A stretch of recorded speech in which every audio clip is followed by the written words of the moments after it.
hindi siya masaya. Hindi mo ba nakikita? Parang may alinlangan sa mata niya. Pag nakikipag-usap siya sa'yo, minsan lang siya tumingin. Kulang ka sa diskarte. Pagkatapos ng 2 buwan, humanda ka na magpaalam. Baka nga hindi kayo umabot ng 2 buwan yan.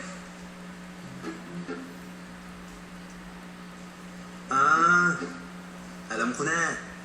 Naiingit lang kayo sa akin. Inggitin mo mukha mo dyan. Handaan mo, pabilis lang ang 2 buwan. Tapos na bago mo malaman. Kapag nagpabaya ka, dumating ang time na yon, walang ibang makakatulong sa'yo. Ano yun? May sasabihin ako.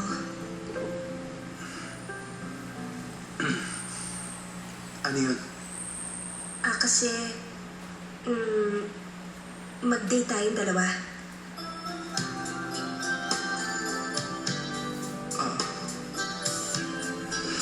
Pwede ba sa linggo tayo lumabas? Okay. Wala naman ako ibang gagawin. Sige, oo.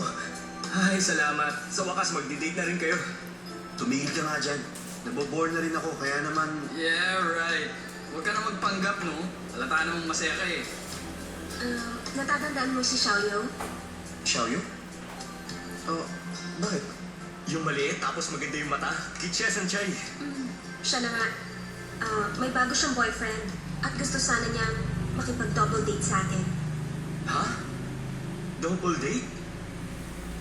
Magkikita tayo sa amusement park alas 10 ng umaga. Hindi ba nakakailan yun? Date lang naman yun ng mga katulad namin. Sana makapag-adjust ka rin sa mga kinasanayan ko lang.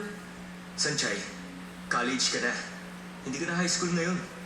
Men, walang masama doon. Kahit na ba double date pa yan, ito ang unang pagkakataong nag-iaya si Sanchay. Pumayag ka na! Bakit ako sasama sa mga tao hindi ko kilala? At bakit ako mag-a-adjust sa mga nakasanayan mo? Walang kwenta ang date na yan. Kalimutan mo na. Paano mo nasabing walang kwenta? Bakit pa hindi mo muna subukan? Wala namang masama Dahil ayokong subukan. Sa ugali lang yan. Mas mabuti pang hindi na lamang siya pumunta. Pero hindi pwede. Pinag-usapan na namin yan.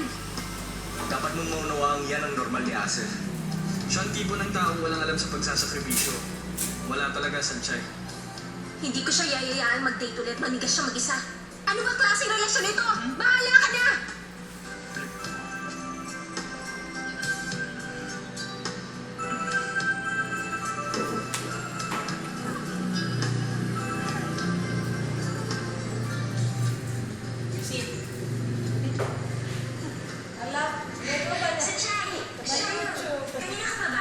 Hindi, kararating ko lang. Boyfriend ko si Chingsa. Hi, ako si Sanchay. Alam ko, ikaw ang madalas na ikwento sa akin.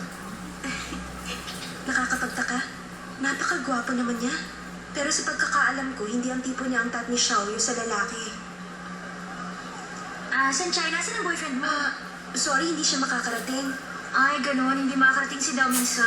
Sinabi ko nga sa kanya, kaya lang talaga hindi siya makakarating.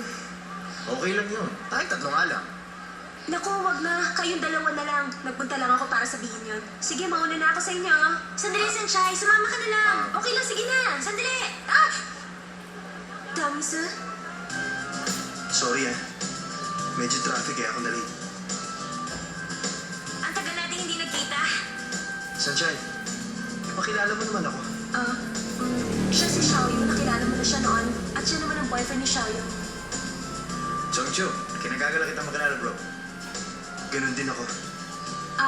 Siya nga pala si Dao Mingse. Boyfriend mo? Parang gano'n na nga. Total, kompleto na tayo. Pumasok na tayo.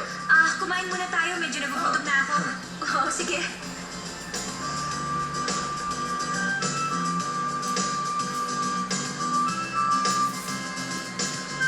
Sabi mo hindi ka pupunta. Nakakagulat ka naman. Tigilan mo na ako. Next time, hindi na talaga. Wala na next time. Alam mo, nakakatuwa ka. Sabi mo hindi ka pupunta pero ngayon magkasama tayong dalawa. Mangasal ka pa, babatukan kita. Subukan mo lang.